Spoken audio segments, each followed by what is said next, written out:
अस्सलाम वालेकुम दोस्तों, अपनी नेक्स्ट वीडियो के साथ आपको वेलकम करता हूं अपने इस चैनल में। उम्मीद आप सब खैरियत से होंगे। काफ़ी ज़्यादा अहम इंपॉर्टेंट अपडेट्स और न्यूज़ है जो आप लोगों के साथ आज इस वीडियो में शेयर करूंगा। वीडियो को मुकम्मल देखिएगा बराए मेहरबानी, क्योंकि इसमें काफ़ी अहम इंफॉर्मेशन है और बाद में आपने अगर इसी टॉपिक्स में से जो मैंने ऑलरेडी इस वीडियो में बता दिए हैं मुझे कमेंट किए तो मैं उसका आंसर नहीं दूंगा, बल्कि आपको यही रिकमेंड करूंगा फिर भी कि आप इस वीडियो को मुकम्मल देखें। तो सबसे पहले जो हम बात करेंगे वह है पाकिस्तानियों को एक अहम फ्री यूरोपियन कार्ड है जो अप्लाई लाजमी करना चाहिए, जिसके आपको फ्यूचर में बेनिफिट्स हो सकते हैं और आप रिकॉग्नाइज हो सकते हैं यूरोपियन लेवल पे। तो इस पे आपने लाजमी तौर पे ध्यान देना और इस कार्ड को बनवाना है। उसके बाद कनाडा ने पाकिस्तानियों के लिए एक अहम अपडेट जो है वो लॉन्च की है, अनाउंस की है, जिससे हमें अब फ़ायदा होगा जो पहले काफ़ी ज़्यादा मुश्किलात में थे। एक अच्छी खबर है। जाली ज़बान के सर्टिफिकेट वालों के लिए एक अहम मशवरा है जिस पे आपने लाजमी अमल करना है ताकि आप फ्यूचर की परेशानी से बच सकें। यूरोप में बीमारी का बोनस जो है वो कौन से मालिक सबसे ज़्यादा पे करते हैं बगैर काम किए, आपको फुल सैलरी की सूरत में या बोनसेस की सूरत में, इस पे बात करेंगे और आपको साथ एक लिस्ट भी शेयर करूंगा। दोस्तों, इन चारों न्यूज़ में से जो पहली न्यूज़ है या इन्फॉर्मेशन समझ लें उसका लिंक, दूसरी कनाडा से रिलेटेड पाकिस्तानियों के लिए जो अनाउंसमेंट है उसका लिंक, जाली ज़बान वालों का लिंक नहीं होगा। उसके बाद जो यूरोपीय मालिक में बीमारी पे बोनस देने वाले मालिक की लिस्ट है उसका लिंक, ये तीनों लिंक आपको नीचे डिस्क्रिप्शन में मिल जाएंगे। इसी डिस्क्रिप्शन में सबसे ऊपर आपको दो चैनल के लिंक मिलेंगे। एक वो चैनल है पहला जिसपे मैं आपके कमेंट्स के आंसर दे रहा हूँ, और उसके नीचे वाला जो चैनल है जिसपे मैं आईटी से रिलेटेड ट्यूटोरियल और इन्फॉर्मेशन आप लोगों के साथ शेयर करता हूँ, वो भी वहाँ पे मौजूद है। उसको भी आप लाजमी तौर पे सब्सक्राइब करें, विज़िट करें, और आईटी से रिलेटेड अगर आप फ्यूचर में जाना चाहते हैं इस फील्ड में तो उसको लाजमी तौर पे सब्सक्राइब करके वहाँ पे जो ट्यूटोरियल्स हैं उनको देखें। पाकिस्तानी इस फ्री यूरोपियन कार्ड को लाजमी अप्लाई करें, जिसके बारे में मैं अभी आपको डिटेल के साथ बताऊँगा। एक तरफ तो आपका किसी भी यूरोपीय मुल्क का रेजिडेंट कार्ड है, दिनी है, नेशनल आइडेंटिटी कार्ड है, तो वो तो आपका रीजनली उसी मुल्क के अंदर चलता है। अगर आप यूरोपीय यूनियन के किसी भी मुल्क में है सवाए आयरलैंड के, आइसलैंड के और डेनमार्क के, अगर आप इन तीनों ममालिक के अलावा किसी भी यूरोपीय मुल्क के रहायशी हैं और आप लीगल हैं तो आप इस कार्ड को अप्लाई कर सकते हैं। इसमें आपकी रहायश का जो है वो तमाम इन्फॉर्मेशन आपको प्रोवाइड करना पड़ेगी, और आपके जो आपका कार्ड है, आइडेंटिटी कार्ड है जिस मुल्क का, फॉर एग्जांपल आप स्पेन के हैं या इटली के हैं या यूनान के हैं, आपके पास कोई ना कोई कार्ड होगा जो आपकी आइडेंटिटी शो करता होगा कि आप फलां मुल्क में रहते हैं, ये आपका नाम है, ये आपका सरनेम है, यहाँ पे आप रहते हैं, ये आपका शहर है। वो तमाम डिटेल जो है ना सिर्फ कार्ड की सूरत में बल्कि आपको पदरोना मिनटों की सूरत में भी प्रोवाइड करना पड़ेगी। तो आप इस कार्ड को ऑनलाइन भी अप्लाई कर सकते हैं। इसकी दोस्तों जामे इन्फॉर्मेशन के लिए, क्योंकि ये इन्फॉर्मेशन इतनी ज़्यादा है, A to Z आपको समझने वाली है। एक तो अच्छी बात यह है कि ये मैं आप लोगों के साथ जो लिंक शेयर करूँगा ये मैंने इंग्लिश वाला ढूंढा है ताकि आपको सही तौर पे समझ आए।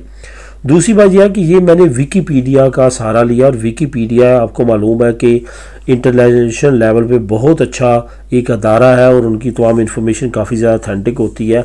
वो लिंक मैं आप लोगों के साथ शेयर कर रहा हूँ। वहाँ पे A to Z तमाम इन्फॉर्मेशन आपको मिलेगी कि इस कार्ड को अप्लाई करने के बेनिफिट्स कौन से हैं, कैसे आप अप्लाई कर सकते हैं, तमाम चीज़ें वहाँ पे दर्ज हैं, और किन किन ममालिक के बाशिंदे अप्लाई कर सकते हैं और कौन से नहीं कर सकते, ये भी तमाम इन्फॉर्मेशन आपको इस लिंक में मिल जाएगी। लिंक नीचे मौजूद है, लिंक नंबर 1 होगा, वहाँ पे ये विकीपीडिया का लिंक है, क्लिक करें और वहाँ पे तमाम इन्फॉर्मेशन लें। इसको बोलते हैं EU आइडेंटिटी कार्ड, जो कि आपके लिए बहुत ज़्यादा बेनिफिशरी हो सकता है। इसको मैच ना कीजिएगा EU आइडेंटिटी ऐप के साथ, वो एक डिफरेंट स्टोरी है, वो एक डिफरेंट है जो कि अभी अभी अप्रूव हुई है। लेकिन ये जो कार्ड है ये 2019 से अप्रूव है, वो 2019 से लोगों को यूरोपीय यूनियन में जो रहने वाले हैं उनको इशू किया जा रहा है ताकि वो ऑल ओवर द वर्ल्ड कहीं भी जाते हैं तो वहाँ पर वो उनसे फ़ायदा उठा सकें। अब बात करते हैं कनाडा की, जो पाकिस्तानियों के लिए उसने एक अच्छी अनाउंसमेंट की है।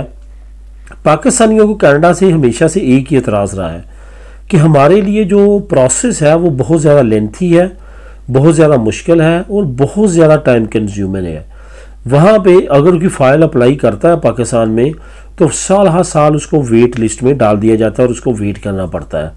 इवन अगर आप विज़िट वीज़ा भी अप्लाई करते हैं तो 6-6 महीने, 8-8 महीने, इवन 1-1 साल आपको विज़िट वीज़े के लिए भी वेट करना पड़ता है। आपके विज़िट की नौयत पे वो आपको आंसर देते हैं। लेकिन अब कनाडा ने एक बहुत अच्छी अनाउंसमेंट किया पाकिस्तानियों के लिए। पाकिस्तानियों के लिए उन्होंने कहा है कि हम अपने 6 महीने से अपने 2 महीने तक के प्रोसेस तक लेके आ रहे हैं पाकिस्तानियों के लिए वीज़ा प्रोसेस। यानी कि आप वीज़ा अप्लाई करेंगे तो जहाँ पे पहले 6 महीने, 4 महीने, 3 महीने लगते हैं, अब 2 महीने लगा करेंगे। इससे भी अच्छी अनाउंसमेंट ये उन्होंने किया कि ये जो 60 दिन का जो टाइम है, जो 2 महीने बनते हैं, इसको हम आने वाले चंद हफ्तों में, महीनों में इसको 30 दिन पे ले आएंगे। यानी कि आप अपनी अगर फाइल सबमिट करवाएंगे कनाडा में, फॉर एग्ज़ाम्पल आप बिज़नेस विज़िट के लिए करना चाहते हैं या नॉर्मल फैमिली विज़िट के लिए या नॉर्मल टूरिस्ट विज़िट के लिए अप्लाई करते हैं कनाडा की एम्बेसी में, तो आपको सिर्फ और सिर्फ 30 दिन में, 1 महीने में उसका आंसर मिल जाएगा। इस वक्त जो है वो 2 महीने में आंसर शुरू हो जाएंगे। ये एक अच्छी अपडेट है। यहाँ पे ये भी आपको बताता चलूँ, अगर आप जो कि अमूमन तौर पे दोस्त यहाँ पे जो रहने वाले हैं या विज़िट पे आए हैं या इस तरह, वो अमूमन तौर पे क्वेश्चन करते हैं एक कि हम यहाँ पे आए हैं, अब हमारे लिए पासपोर्ट लेना ज़रूरी है। अगर हम आगे विज़िट वीज़ा अप्लाई करते हैं किसी भी कंट्री का, फॉर एग्ज़ाम्पल कनाडा का, तो क्या हमें, ज़्यादातर लोग कनाडा USA का पूछते हैं, तो क्या हम यहाँ पे अपने रेजिडेंसी कार्ड पे अप्लाई कर सकते हैं, यहाँ के हमें यहाँ की नेशनलिटी होना ज़रूरी है।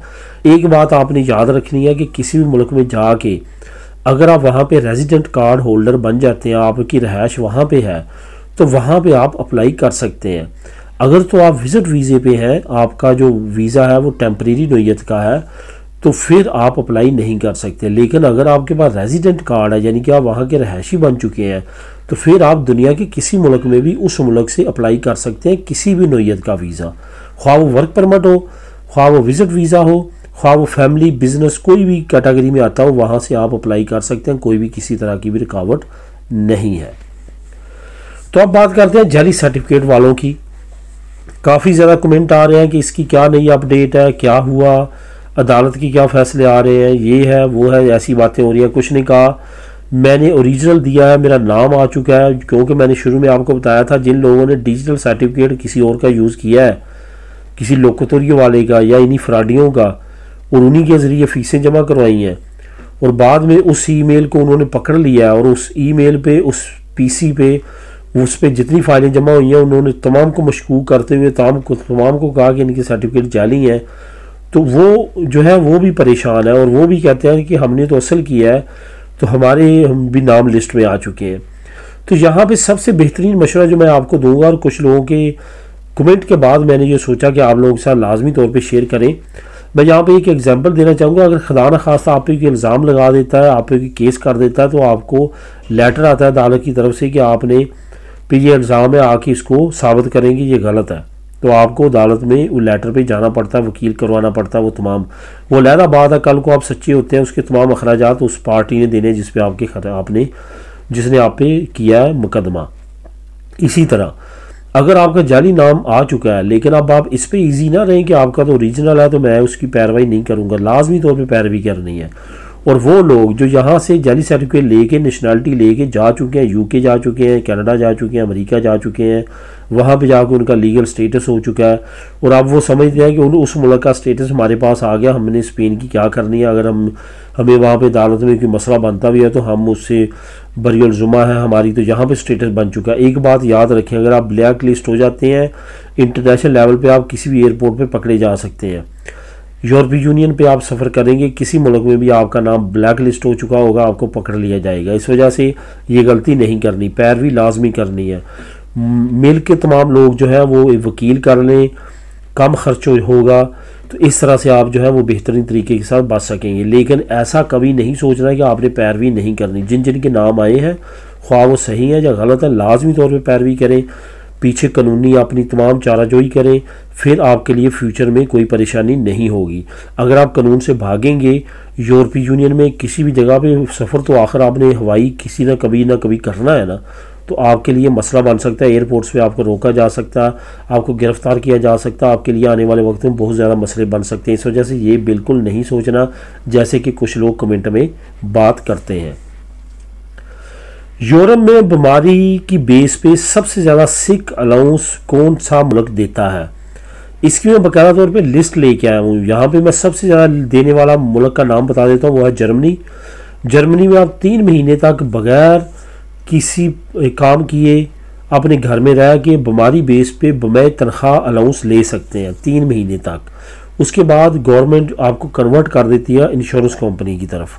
तो सबसे अच्छा मुल्क जो है वो जर्मनी है, जो कि सिक अलाउंस यूरोप में सबसे ज़्यादा देता है। उसके बाद नीदरलैंड्स आते हैं, उसके बाद स्कैंडिनेवियन कंट्रीज़ आती हैं, उसके अलावा स्पेन का नाम भी अच्छे लेवल पे है, चौथे नंबर पे है। तो इस तरह से आप उस लिस्ट को देख के तमाम ममालिक को देख सकते हैं। इसमें मज़ीद डिटेल के साथ बताने की मुझे ज़रूरत नहीं है, आपको इस साथ एक लिंक नीचे शेयर कर देता हूँ जो कि लिंक नंबर 3 होगा। वहाँ पे आप क्लिक करेंगे तो उसमें तमाम ममालिक की लिस्ट आपके सामने आ जाएगी। तो दोस्तों ये थी आज की अहम न्यूज़ और इन्फॉर्मेशन। मिलेंगे नेक्स्ट वीडियो में नई अपडेट्स के साथ। अल्लाह हाफिज़।